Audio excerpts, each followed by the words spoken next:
everybody, Eric back here again, and as always, I've got some games.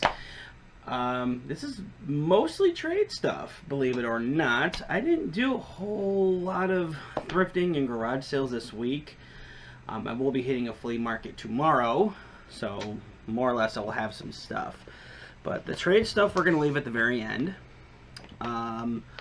We'll start with GameStop, everyone's favorite organization. I personally haven't had any problems with them. I actually interviewed to work for them, and some stuff happened along the way, but the manager kept calling me.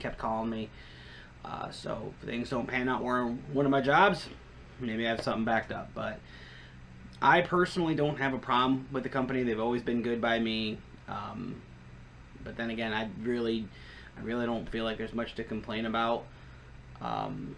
And I'm not going to hold the store responsible for something that the warehouse ships out, so, you know, pick and choose your battles. But last week, though, I was made aware of a deal going on where they dropped a lot of prices on their games, and one of which was Metal Gear Solid 5 Phantom Pain for PS4.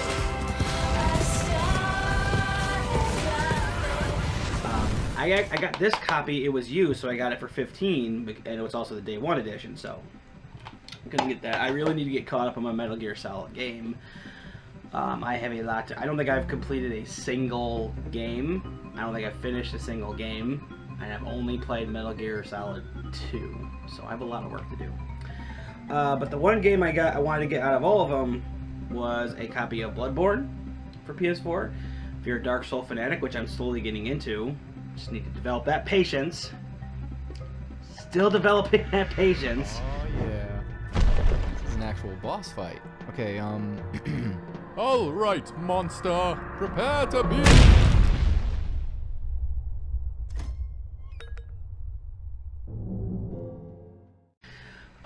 I recommend this game. I really do. It's a lot of fun. It's a good balance of difficult and frustrating and fun. Like, it really makes you happy to do how well you're doing. So, got those both for $30. Can't go wrong there. The rest here is all thrift store stuff. I got everything here from 2 different stores. And the one thing I don't have in here is a copy of Ace Combat 2 for original PlayStation. And that's because I've already traded that copy off to my buddy Nate from Sprite Lovers. Really minty copy of Ace Combat 2. I got him... I think I cut him a pretty good deal on it. He'll tell you if I didn't. So he said he might have another copy at home, and I might make a run at that because I'm also becoming more of a Sony collector. But this is the rest of the stuff I got, and unfortunately there are no games in here except for the Ace Combat 2, which I said I don't have. But we do have a strategy guide for Dead Island, which is great because I like having reasons to go through games, like especially if it's like collecting like pieces of intel or artifacts or hints or anything like that. So I like that. Same reason for this, Call of Duty Modern Warfare 3. I think this was the very last Modern Warfare that I really got into, but not nearly as good as the second one. But I got both of those for $1. And honestly, I might try the Infinite Warfare, and I'll obviously try the Modern Warfare remake. I'll just try them out. I mean, the worst that can happen is that I don't like it and don't get it. So, pretty simple.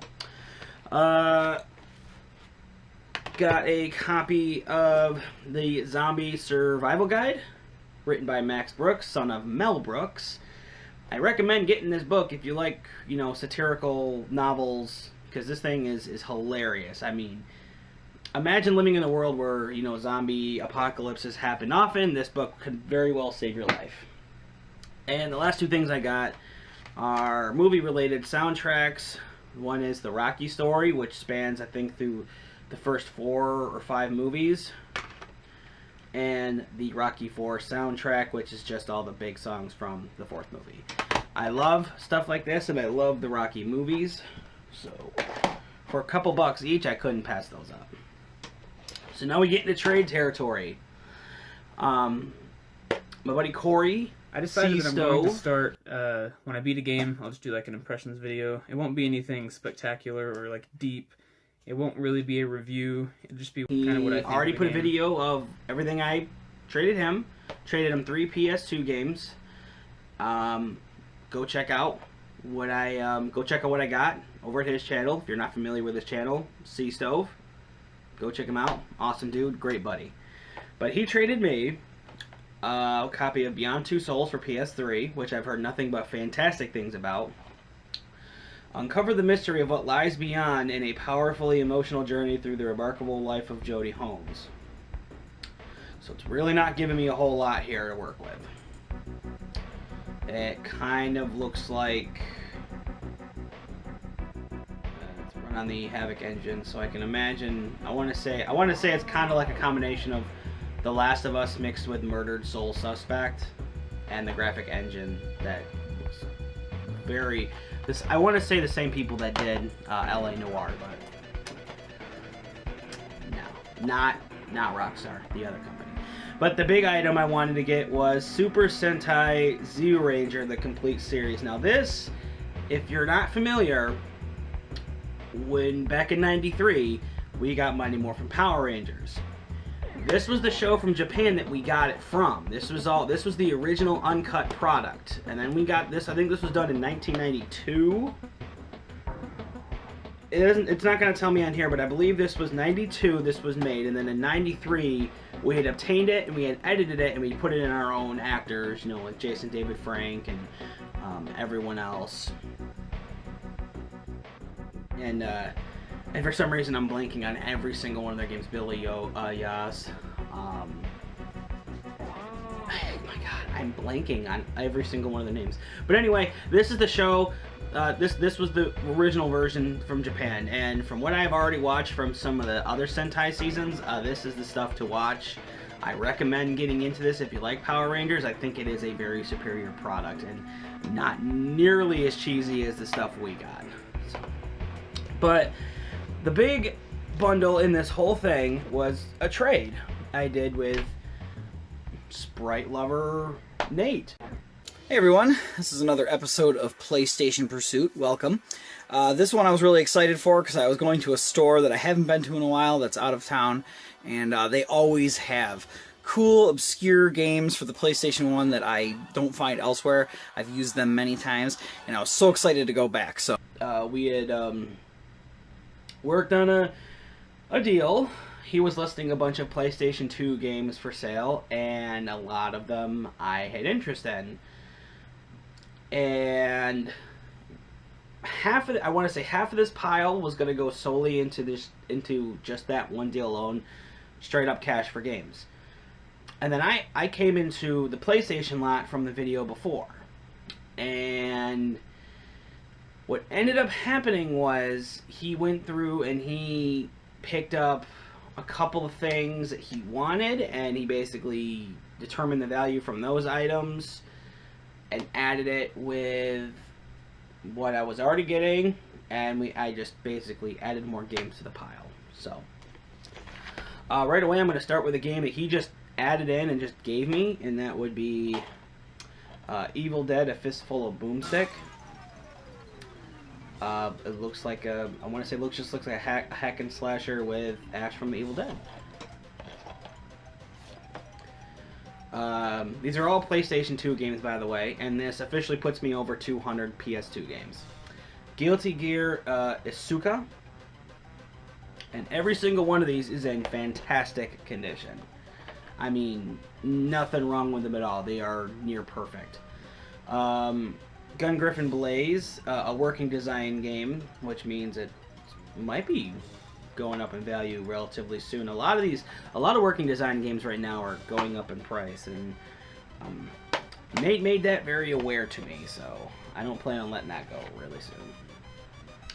I'm a huge fan of LucasArts Studios, so that means I had to pick up Escape from Monkey Island. And Television Lives, one of these collab games with a library of over 60 classic and television games, Armor Smash, Astro Smash, Armor Battle, Astro Smash, B-17 Bomber, Backgammon, Baseball, blah, blah, blah, blah, blah. There's a lot. I'm not going to go through all of them, but I've really been looking to get these collaboration titles that just has like all the games from like a certain system or a certain developer, but that was awesome to get. Another game which almost went out of the trade pile because I was working on a Craigslist deal, but the person wanted like over $10 for it, and I'm cheap. And that would be Parappa the Rapper 2. I've honestly never played a single Parappa game, but honestly, this game looked like it was a lot of fun. And it looks kind of like a rhythm-based game, which I'm actually really, really good at. Like, back when PS2 first came out, I was playing DDR games like you wouldn't imagine. I know it's not the same thing. It's a rhythm/memory game.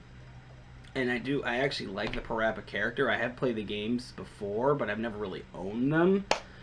So hopefully that clears it up. So awesome to have that. Another game very happy to get back is Heavenly Guardian on PS2.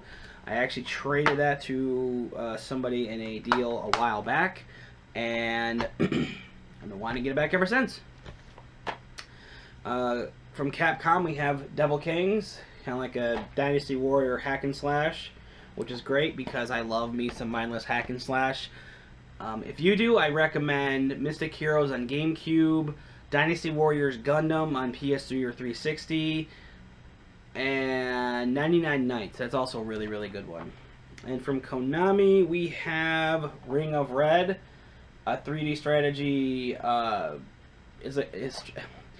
It says it's a strategic warfare game. I think it's a lot more turn-based than anything, which is awesome because I'm slowly getting into Fire Emblem games. So, good stuff.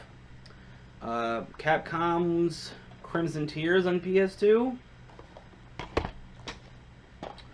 Got a copy of Shinobi, which I passed on a few weeks ago, and I'm glad I did because Nate offered me a much better deal on this. Now, all of these games are like I said before, they're in great condition. I checked everything when he brought them in. They're all complete. I don't think any of them were missing any manuals or anything. I'm actually pretty confident they aren't. From Atari, we have a copy of Demon Stones, kind of like a Diablo-ish type game. Another collab title. I don't even know if that's the name for them, but a collection. That's the one I'm looking for. The Sega Genesis collection. I want to say that the other one that was released for 360 and PS3, it has more games, but this also has a couple games on there that version didn't get. And then of course you unlock more as the more you play. I would have to look to tell you what the difference in games were.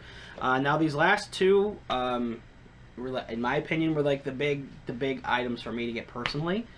And one of them is War of the Monsters. I love these games. Ever since watching those arcade ports of like those monster fighting titles on Nick Arcade back in the 90s, I've always been a fan of like monster type fighting games, like those Godzilla games, which are climbing in price for some reason. This is a lot different, but still equally as fun. And I recommend this to anyone that likes third person type fighter-ish games where you're basically just beating the crap out of other big kaiju monsters. So there you go, get that game. Tons of fun. And I'm not seeing a developer on here. No, it's just straight up from Sony Studios. That's cool. And then the big item for me, this was the one item that he had put aside for me a while ago, and we hadn't worked out a deal quite yet.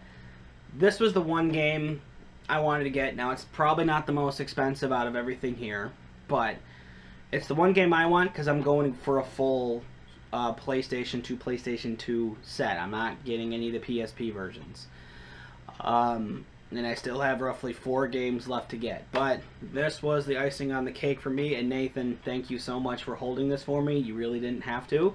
And that is a copy of Wild Arms 3. This is the only Wild Arms I have not played. I have played 1, 2, 4, 5, and Alter Code F, which is essentially just a remake of the first game. But I've never played the third one. The third one was the one that got, I want to say, the least amount of praise. Because what had happened was, when it jumped from PlayStation 1 to PlayStation 2, a lot of people were really concerned that it was not going to translate well. And I guess with 3, it just didn't leave as big of an impact as the last 2 games were. Now with Wild Arms, the story is really, really weird to follow, but you have to be really invested in it. For me, it just clicked. It was a great story of, like, it was a great rescue story, adventure story, saving the Earth story, and everybody has a good, like, character arc that doesn't take forever, and it doesn't take forever just to get through. It's like Cloud in Final Fantasy VII. But all that cool stuff, the other trade from Corey, and all the other odds and ends I got throughout the week. And that's going to do it for, I think we're in the second week of June, so pretty good stuff. Flea market tomorrow, and the video after this should be what I got from there, so probably see that the following week. So guys, as always, thank you so very much for watching. It really does mean a lot. Leaving comments, just talking. I'm trying more often to get videos out more frequently. So just anything, whether it be just a nice comment or a thumbs up, or if you're a first timer and you're just subscribing, that's cool too. Slowly coming up to 250. Would love to hit 300 by the end of the summer, but you know what? It's all about the games and all about having a good time. And let that be that. So until next video, you guys take care of yourself, and I've got some organizing to do, so I'll see you later.